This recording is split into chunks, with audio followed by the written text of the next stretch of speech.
सहनावतु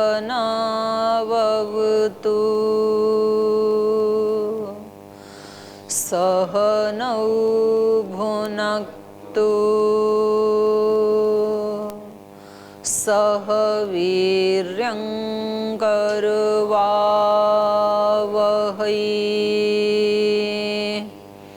तेजस्विनावधीतमस्तु मा विद्विषावहै।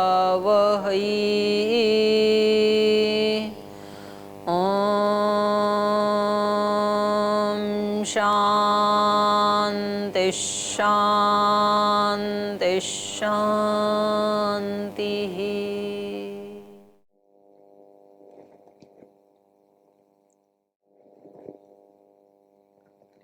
तो 10वें सूत्र में हमने कर्मेंद्रियों के बारे में पढ़ा था, उससे ऊपर ज्ञानेंद्रियों के बारे में पढ़ा था 9 नंबर सूत्र में। तो ज्ञानेंद्रियां चक्षु श्रोत्र घ्राण रसन त्वगाख्यानी है ना, और रूप शब्द गंध स्पर्श बोधकानी, ये इनके विषय हैं, इनका बोध कराती हैं, ऐसी ज्ञानेंद्रियां हैं। शब्द स्पर्श रूप रस गंध इनके विषय हैं, इनका ज्ञान करवाती हैं, इसलिए इनको ज्ञानेंद्रियां कहते हैं। अनेन च ज्ञान द्वारा योगम दर्शयितुम, और इस ज्ञान के द्वारा योगम दर्शयितुम कर्मेंद्रियाणि है, फिर उस ज्ञान के द्वारा कर्म करना होता है। जैसा हमें ज्ञान है वैसा कर्म करना होता है, तो कर्म के लिए कर्म के साधन कर्मेंद्रियां हैं। पंच कर्म योनयः, 5 कर्म के साधन हैं हमारे पास, कारण है। योनय मतलब कारण। पंच इंद्रियाणि कर्म योनय, कर्म के कारण 5 इंद्रियां हैं जो कर्म का साधन बनती हैं, कारण बनती हैं। कौन कौन से कर्म हैं? वचन आदान विहरण उत्सर्ग आनंद योनय कारणानि तानि च वाक्पाणि पाद पायुपस्थाख्यानि। तो ये 5 कर्म इंद्रियां हैं, वाक्पाणि पाद पायुपस्थ। अनेन कर्मणा तत्तत् विषय सानिध्येन तत्तत् संबंध सूचितः। तो इस प्रकार से इनके द्वारा जो कर्म किया जाता है, उस कर्म से तत्तत् विषय सानिध्येन, उस विषय से, जो 5 विषय हैं शब्द स्पर्श रूप रस आदि, उनके सानिध्य से, उन विषयों के साथ संबंध होना, वो कर्म करना, ये सूचित करता है। उस इंद्रिय से वो कर्म किया जाता है। अथ, अब इसके बाद महद अहंकार मनसाम अध्यवसाय अभिमान संकल्पा असाधारणो वृत्तयः ताभिः विनेन्द्रिय द्वारा विषय ग्रह असंभवात् तैस्तद्ग्रहोक्त्या तासां निरूपित प्रायत्वेन तत्साधारणी वृत्ति आह पंच वायवः। तो ये तो बाहर की इंद्रियां हो गई, 5 ज्ञानेंद्रियां, 5 कर्मेंद्रियां। 3 अंदर हैं, मतलब जिनका स्थूल रूप दिखाई नहीं देता है, वो है महतत्व, अहंकार, मन। यहाँ चित्त नहीं बताया। योग दर्शन में अंतःकरण एक ही है, लेकिन उसके 4 भाग हैं, मन बुद्धि चित्त अहंकार। यहाँ 3 भाग बताई तत्व समास में। मन अंदर की एक ही इंद्रिय है, लेकिन उस मन के 3 पार्ट कर दिए। एक है महतत्व, महत, महत मतलब बुद्धि तत्व। इसका काम क्या है? अध्यवसाय, निश्चय करना, मैं ये काम करूं या नहीं करूं, और लास्ट में हम निर्णय लेते हैं कि मैं इसको करूंगा या नहीं करूंगा। ये जो निश्चय लेने वाला, डिसीजन लेने वाला जो कर्म है, ये कौन करता है? महत, बुद्धि। महत को ही बुद्धि कहते हैं, बुद्धि तत्व। और अहंकार, अहंकार का मतलब होता है अभिमान। अभिमान मतलब यहाँ घमंड नहीं, अभिमान का मतलब एक औरों से अलग का जो भाव है मेरे अंदर, ये अहंकार है। मतलब राम श्याम नहीं है, कृष्ण नहीं है, गोपाल नहीं है, राम राम है, तो बाकी 3 से जो इसको अलग कर रहा है, इसको कहेंगे अहंकार। तो उसी से तो हमारी अलग आइडेंटिटी है, उसी से तो हमारे कर्म बनते हैं ना। तो व्यक्ति अपने को समझता है कि मैं सन्यासी हूं, इसका मतलब मैं ब्रह्मचारी नहीं हूं, मैं वानप्रस्थी नहीं हूं, मैं गृहस्थ नहीं हूं। तो 3 से अलग हो गया जो, ये काम कौन करता है? अहंकार। मैं ब्रह्मचारी हूं, इसका मतलब मैं सन्यासी नहीं हूँ, वानप्रस्थ नहीं हूँ, गृहस्थ नहीं हूँ, ये है अहंकार। तो यही उससे कर्म करवाता है। तो अहंकार का मतलब यहाँ घमंड नहीं है, अभिमान का मतलब घमंड ये दोष नहीं है, बल्कि ये एक साधन है। अहंकार, व्यक्ति कहता है कि मैं एक अध्यापक हूं, तो इसका मतलब मैं डॉक्टर नहीं हूं, मैं इंजीनियर नहीं हूं, मैं किसान नहीं हूं, बाकी सबसे अलग कर दे रहा है ये इसका, इसको कहेंगे अहंकार। नहीं, स्वाभिमान नहीं है ये, इसमें शास्त्र में इसको अहंकार ही कहेंगे। अहंकार का मतलब है औरों से अलग करने वाली शक्ति। ठीक है, तो महद, अहंकार और मनस, मन का मतलब होता है संकल्प विकल्प। किसी कार्य में हम ऐसा निश्चित धारणा बनाते हैं कि ये तो मुझे करना ही है, इसको कहेंगे संकल्प। और कहीं कहीं हमारे पास ऑप्शन होते हैं, जैसे यज्ञ में जाने का आपके पास ऑप्शन है। जो फेज 1 में चतुर्वेद पारायण यज्ञ हो रहा है, महायज्ञ हो रहा है, तो ये विकल्प है आपके पास, आप जाएं ना जाएं। तो कुछ कर्म करने के लिए हमारे पास एक ऐसी शक्ति है जो हमारे सामने विकल्प प्रस्तुत करती है। कुछ कर्म ऐसे होते हैं उसमें विकल्प नहीं होता है, केवल संकल्प ही होता है। तो ये काम कौन करता है? कोई तो शक्ति है हमारे अंदर, उसी का नाम मन कहा है। महद, अहंकार, मनसाम, तो इनके क्रमशः इनके काम क्या हैं? अध्यवसाय, अध्यवसाय मतलब निश्चय। अभिमान, अभिमान का मतलब यहाँ घमंड नहीं है, अभिमान मतलब औरों से अलग आइडेंटिटी, ये अहंकार का काम है। और संकल्प, ये करूं और ये नहीं करूं, न करने का संकल्प या किसी काम को करने का संकल्प, ये मन का काम है।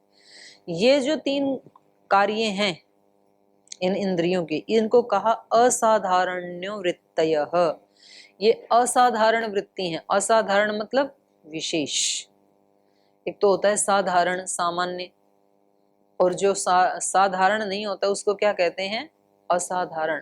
कहेंगे ना भाई ये व्यक्ति असाधारण है, इसका मतलब ये औरों से विशेष है, सामान्य नहीं है। तो ये इनके महतत्व के, अहंकार के और मन की, ये जो निश्चय करना और अहंकार करना और संकल्प करना, ये असाधारण वृत्तियां, विशेष वृत्तियां हैं इनकी। ताभी बिना इंद्रिय द्वारा विषय ग्रह असंभवात, और कह रहे हैं दूसरी साधारण वृत्तियां भी हैं इनकी, तीनों की। कैसे? ताभी, ताभी मतलब महद, अहंकार, मनस भी, इन तीनों के बिना, ताभी बिना माने इन तीनों के बिना, इंद्रिय द्वारा, जो 10 इंद्रियां हैं इनके द्वारा, विषय ग्रह असंभवात, विषयों का ग्रहण होना असंभव है। यदि किसी व्यक्ति का मन काम ना करे, बुद्धि काम ना करे, अहंकार काम ना करे, तो इन 10 इंद्रियों से वो विषय ग्रहण नहीं कर सकता है।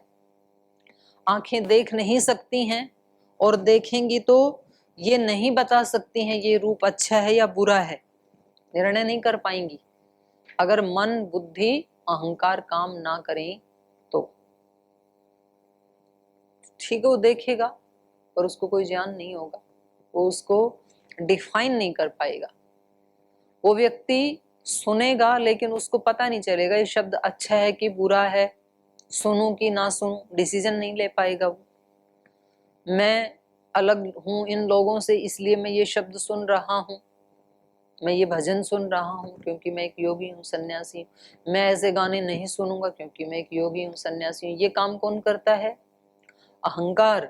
अहंकार हटाता है वहां से हमारे को, ये मेरे लिए नहीं है क्योंकि मैं एक सन्यासी हूँ, क्योंकि मैं एक ब्रह्मचारी हूँ, क्योंकि मैं एक योगी हूँ। तो इनके बिना ये बाकी की इंद्रियां भी अपना कार्य नहीं कर सकती, विषयों का ग्रहण नहीं कर सकती हैं। इसलिए अब उनमें भी सहायक बनते हैं ना उन इंद्रियों को भी काम करने में, तो इसलिए वो इनकी क्या हो जाएगी? असाधारण वृत्ति हो जाएगी वो। ताभी बिना इंद्रिय द्वारा विषय ग्रह संभवात, इन तीनों के बिना इंद्रियों के द्वारा, ज्ञानेन्द्रियों के द्वारा विषय का ग्रहण असंभव होने से, और कर्म इंद्रियां भी अपना काम नहीं कर सकते हैं, व्यक्ति को पता ही नहीं चलेगा।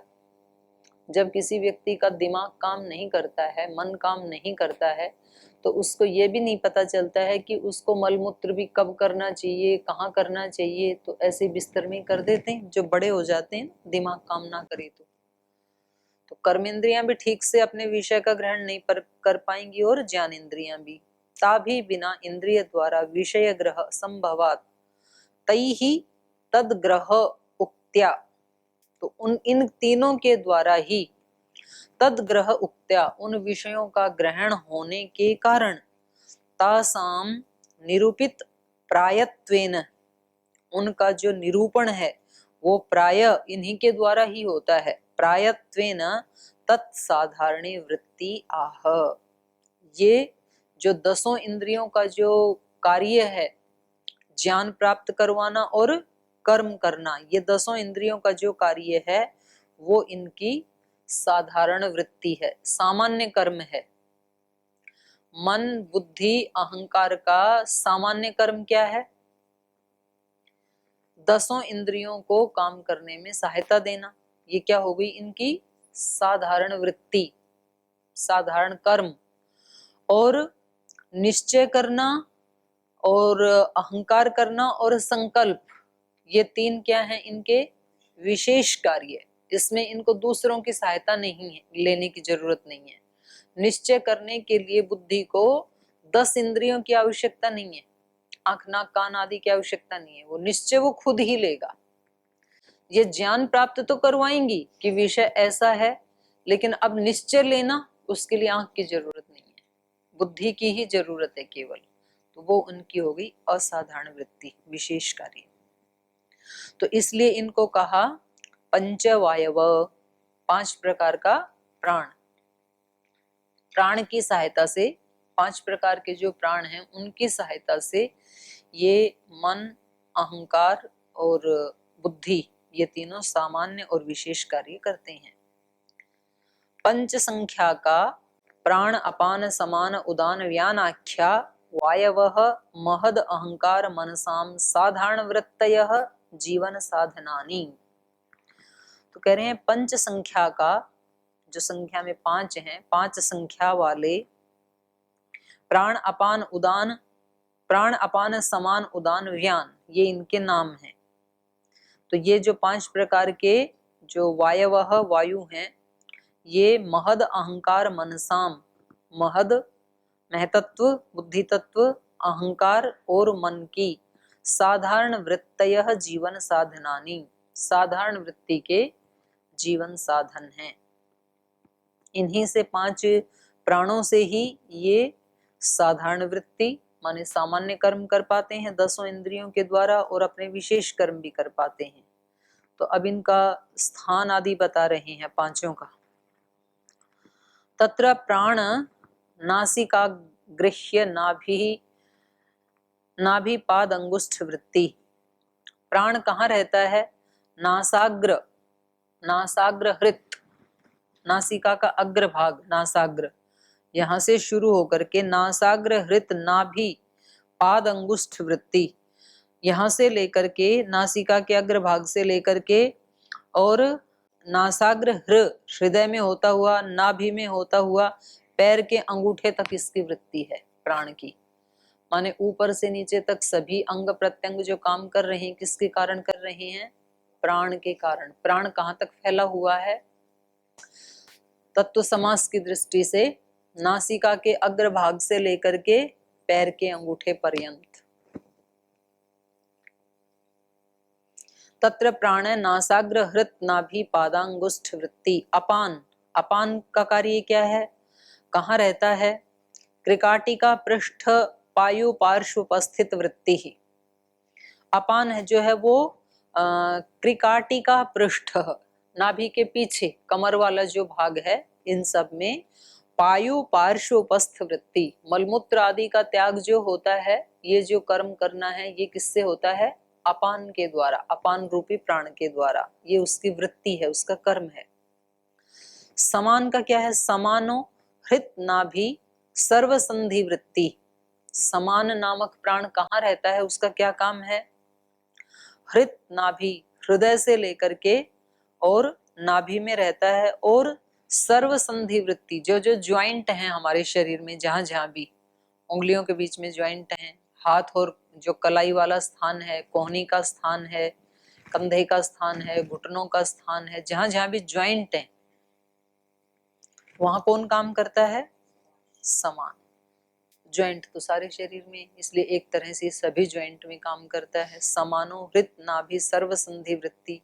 उदान, उदान नाम का प्राण क्या कार्य करता है? उदानो हृत कंठ तालु मूर्ध भ्रूमध्य वृत्ति ही। उदान, ये नाम भी इनके वैसे ही बनाई है, ऊपर की ओर काम करता है। तो ये हृदय से लेकर के कंठ, तालु, मूर्धा, भ्रूमध्य, ऊपर की तरफ जो भी कर्म हो रहे हैं वो सब कौन करता है? उदान। उदान नाम का प्राण करता है। और हाँ, दो भ्रू के मध्य में जहां तिलक लगाते हैं, तो ये सारा उदान का कार्य है। तो कंठ से भी हम बोल रहे हैं, तालु से भी जैसे भिन्न भिन्न शकार आदि शब्दों का उच्चारण होता है, और जीवा को मूर्धा में लगाते हैं, खाना खाते हैं। तो ऊपर के जितने भी कार्य हैं, छींक आती है, पलकें झपक रही हैं, तो ये सब उदान का काम है। हृत कंठ तालु मूर्धा भ्रूमध्य वृत्ति। व्यानस्तु, व्यानस्तु त्वग वृत्ति रीति। और व्यान कहाँ रहता है? व्यापनोति इति व्यान है, जो पूरे शरीर में व्याप्त है, इसलिए उसको व्यान कहते हैं। तो वो त्वक पर्यंत वृत्ति है। त्वचा कहाँ कहाँ है हमारी? पूरे शरीर में है त्वचा। तो इसलिए व्यान नाम का प्राण है वो पूरे शरीर में, त्वचा तक वो काम करता है। व्यानस त्वग वृत्ति रीति, उसकी त्वचा के साथ साथ कर्म है। पंचानाम उपयोगम आह। अब इन पांचों के उपयोग को बता रहे हैं। तो 12वां सूत्र है पंच कर्मात्मान।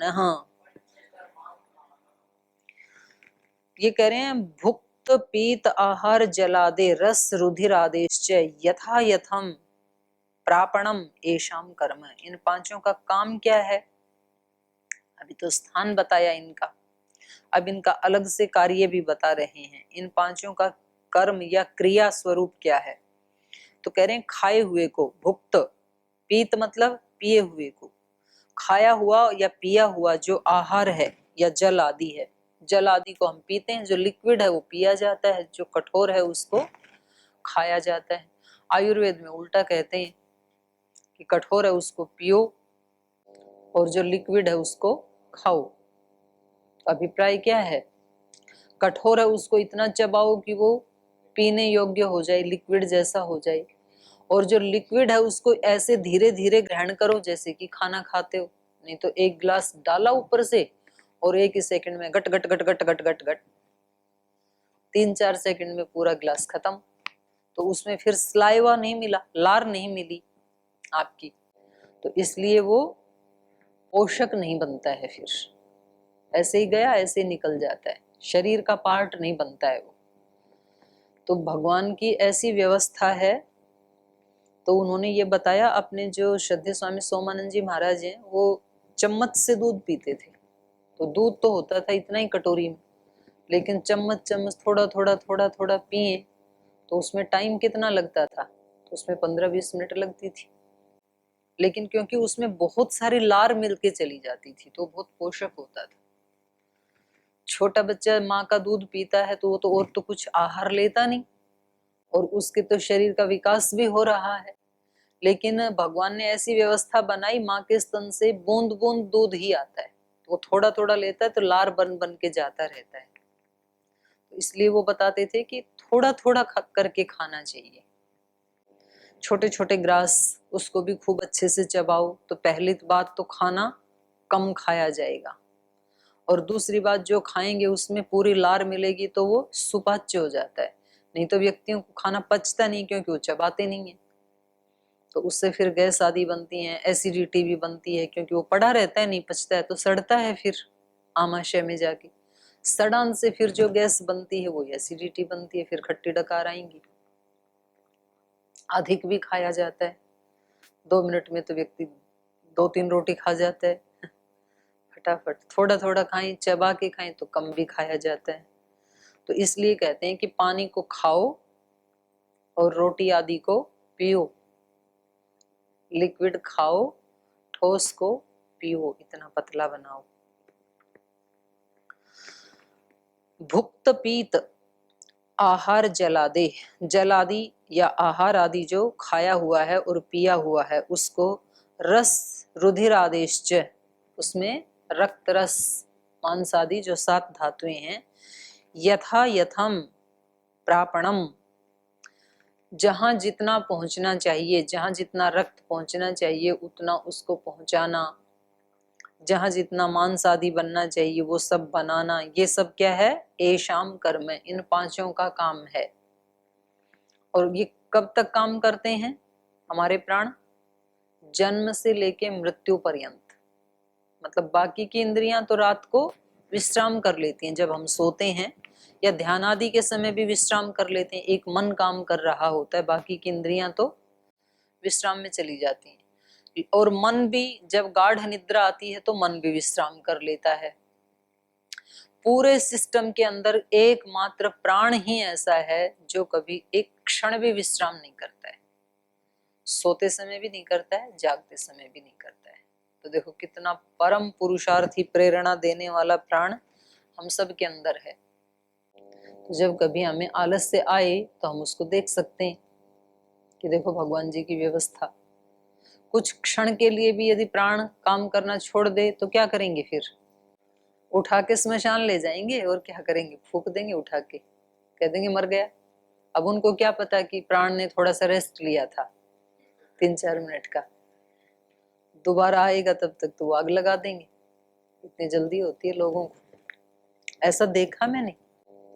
जो अपने गुरुजी हैं, तो गुरुजी के जो दादाजी हैं, तो उनकी एक बार सांस बंद हो गई रात को। तो सब लोगों ने कहा कि दादाजी तो मर गए। तो काफी बुजुर्ग थे, तो उनको लिटा दिया और जैसे रात को बैठ जाते हैं 5-7 लोग उनके चारों तरफ बैठ गए, अग्नि जलाई और बातचीत करते रहे कि भाई सुबह दादाजी को जलाएंगे। सच्ची घटना है ये। तो हमारी रिश्तेदारी है इसलिए मेरे को पता है। तो बलजी बाबा के चारों तरफ बैठे थे हम, और सुबह 5 बजे से ये हुआ कि चलो भाई वो पूला लेके आओ, फूस उस पे बाबा को लिटाई नीचे, और अब इसकी अर्थी वर्थी बनाई, तैयारी करी। तब बोल का बाबा ने करवट बदली। तो सब देखते रह गए, अरे बाबा तो जिंदा है। बोल जिंदा है तो उठाओ, फिर क्यों पटक रखा है। और उसके बाद तो 5-6 वर्ष और जिए। अब वो तो चलो रात थी, अगर दिन होता तो। बुजुर्ग थे, रोने से क्या जग जाता है? और ये करे रोए नहीं। प्राण बंद हुआ होगा, दिन होता तो कराते काम बाबा का है? नहीं, श्वास बंद हो गई थी, चेक करके तो नीचे उतारा। हाँ, पकड़ में नहीं आया होगा, बहुत धीमे से चल रहा होगा, सूक्ष्म रहा होगा। तो प्राण हमारा क्या है? एक क्षण भी विश्राम नहीं करता है प्राण हमारा, अहरनिश चलता ही रहता है, रात को भी। तो जहां जितना रक्त रस आदि जहां पहुंचाना चाहिए, जितना जितनी मात्रा में ऑक्सीजन आदि ब्लड में, बहुत पुरुषार्थ करता है प्राण। और इसीलिए प्राण से ही ये जो जीवन शब्द है, जीव प्राण धारणे, यही अर्थ है। जीवन का मतलब ही जीव धातु से जीवन बना, ल्युट प्रत्यय करके अनादेश होकर के और जीवन शब्द बना। तो प्राणों को धारण करना ही जीवन है और प्राणों का त्याग कर देना ही मृत्यु है। मृंग धातु का अर्थ क्या है? प्राण त्यागे, मृंग प्राण त्यागे, प्राणों का त्याग कर देना ही मृत्यु है। तो जीवन और मृत्यु प्राण के ऊपर ही आधारित है। तो इसलिए कहा इन 5 का कर्म क्रिया ये है कि जो हमने खाया है और जो हमने पिया है, जल आदि, उनकी 7 धातुएं बना करके यथा यथम प्रापणम, जिस अंग को जिसकी आवश्यकता है वहां उतना पहुंचाना, ये प्राण का ही काम है। नहीं तो पता चले कि मांस यदि नाक के ऊपर ही बढ़ जाए तो सांस कैसे आएगा फिर? तो नाक के ऊपर उतना ही मांस बढ़ता है, छोटे बच्चे से बड़े तक जितनी आवश्यकता है। पता लगे ओष्ठ के ऊपर ही पेट जितना मांस बढ़ गया तो खाना कैसे खाएंगे? तो ओष्ठ पे ज्यादा नहीं पड़, मतलब जहां बढ़ सकता है और हानि नहीं हो, तो पेट पे बढ़े तो कोई बात नहीं, हाथ पैर पे बढ़े तो कोई बात नहीं, जहां जितना होना चाहिए उतना ही ये पहुंचाते हैं, उस एरिया को उतनी सप्लाई करते हैं। रक्त भी और रुधिर मांस आदि भी सब उतना ही देते हैं। तद एकानुमेयत्वेन तत् स्वरूपात्मकता, तो इसलिए तद एका अनुमेयत्वेन, एकमात्र अनुमान प्रमाण से जानने योग्य है ये। तद एक, ये एक अर्थात प्राण ही ऐसा है, इसको वैसे तो देख नहीं सकते हैं, श्वास चल रही है इससे अनुमान लगता है कि प्राण काम कर रहा है, बाकी सारी इंद्रियां काम कर रही हैं, पूरा शरीर काम कर रहा है, शरीर में एक गर्माहट है, इससे पता लग रहा है कि प्राण है, तो अनुमान प्रमाण से इसको जाना जाता है। वैसे नहीं दिखेगा ये, जैसे आंख दिख रही है, हाथ की उंगलियां दिख रही हैं, ऐसे प्राण थोड़ी दिखता है। और जब ये सारे काम करना छोड़ देते हैं तो अनुमान प्रमाण से क्या जानते हैं कि प्राण निकल गए, तो ये अनुमान प्रमाण से जाना जाता है। तद एक अनुमेयत्वेन, तद स्वरूपात्मकता, उसकी जो स्वरूपात्मकता है वो किससे जानी जाती है? अनुमान प्रमाण से, एकमात्र अनुमान प्रमाण से ही उसके स्वरूप को जाना जाता है, वैसे उसकी कोई आकृति नहीं है प्राण की। ननु वस्तु ज्ञान क्रिया द्वारा महद अभिमान सर्व संकल्पानां विषय योगित्वं पुरुषस्य स्वपरिणामितया तन्न घटते इति आशंकां विनिवर्तयिषु आह। कह रहे ननु अस्तु ज्ञान क्रिया द्वारा महद अभिमान सर्व संकल्पानां विषय योगित्वम, कह रहे ज्ञान की क्रिया के द्वारा महतत्व, अभिमान और सर्व संकल्पानां विषय योगित्वम पुरुषस्य, ये स्वपरिणामी नहीं है, ये पूरा वाक्य, ये पूरा शब्द है पुरुषस्य परिणामितया, अर्थात पुरुषस्य अपरिणामितया, ऐसे है। नीचे का जो है इसको ठीक कर लो, ये है पुरुषस्य स्वपरिणामितया, ऐसे लिखा हुआ है, इसकी जगह एक ही शब्द लिख लीजिए पुरुषस्य परिणामितया, स्व को हटा दें और पुरुषस्य में आ की मात्रा लगा लें, पुरुषस्य परिणामितया, अर्थात पुरुष के अपरिणामी होने के कारण तन्न घटते, बोले ये तो घटित नहीं हो सकता है, ये तो पुरुष क्या है? अपरिणामी है, तो ये जो महद अभिमान आदि हैं इनके द्वारा जो विषयों का योग है ये पुरुष में तो नहीं घटित होगा। तो ये अगर किसी को आशंका हो तो उसका निवारण करने के लिए आगे कह रही हैं, तो इसका उत्तर फिर कल देंगे, इसको आज यहीं विराम देते हैं।